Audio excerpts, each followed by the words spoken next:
جمال الوجود بذكر الإله وتصفو الحياة بنور هدى.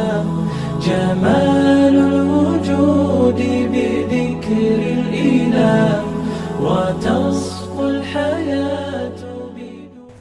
بسم اللہ الرحمن الرحیم. الحمدللہ طیبہ ایجوکیشنل سینٹر دیگلور ناکا ڈی کے کمپلیکس فرسٹ فلور ناندیڑ پر الحمدللہ اس مکتب کا آغاز ہو چکا ہے، اور ابھی رمضان سے پیشتر 2 مہینے کا کریش کورس بھی ہوا، جس میں تقریباً 100 طلباء و طالبات نے شرکت کی اور الحمدللہ بڑا کامیاب رہا.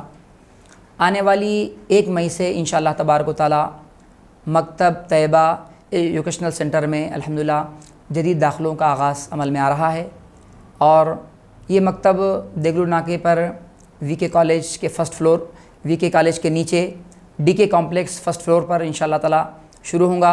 اس کے علاوہ سائی نگر میں چاند مسجد کے روبرو NYMC کے آفس میں، اور تیسرا جو ہے حیدر گارڈن کے روبرو. ان 3 مقامات پر الحمدللہ اس مکتب کی شروعات کی جا رہی ہے، جس میں تقریباً 5 سال کی عمر کے بچے اور اس کے اوپر کے بچے اور بچیوں کا الحمدللہ ایڈمیشن کیا جائے گا. اس مکتب میں کیرلا کے ماہر مدرسین استاذ طلبہ اکرام کو پڑھائیں گے، جس میں شعبہ دینیات بھی رہیں گا، شعبہ ناظرہ، شعبہ قرات، اور الحمدللہ Islamic education board of India کا ایک پورا سلیبس موجود ہے، جو KG سے لے کے 12 تک کی ہر جماعت کے لیے 2 کتابیں ہیں، ایک اردو کے اندر اور ایک عربی کے اندر. تو باقاعدہ الحمدللہ پورے منظم انداز میں یہ تعلیم دی جائے گی. طلبہ اکرام کو یونیفارم وغیرہ بھی رہیں گا. تو لہٰذا آپ تمام سے میری گزارش ہے کہ ہم اپنے نونہالوں کو، اپنے بچوں اور بچیوں کو دینی تعلیم سے آراستہ کرنے کے لیے اس مکتب میں ضرور روانہ فرمائیں، تاکہ ہمارے بچے دین کی صحیح سمجھ کو حاصل کر سکیں.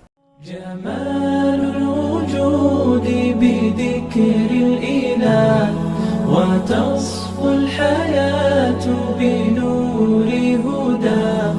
جمال الوجود بذكر الإله وتصفو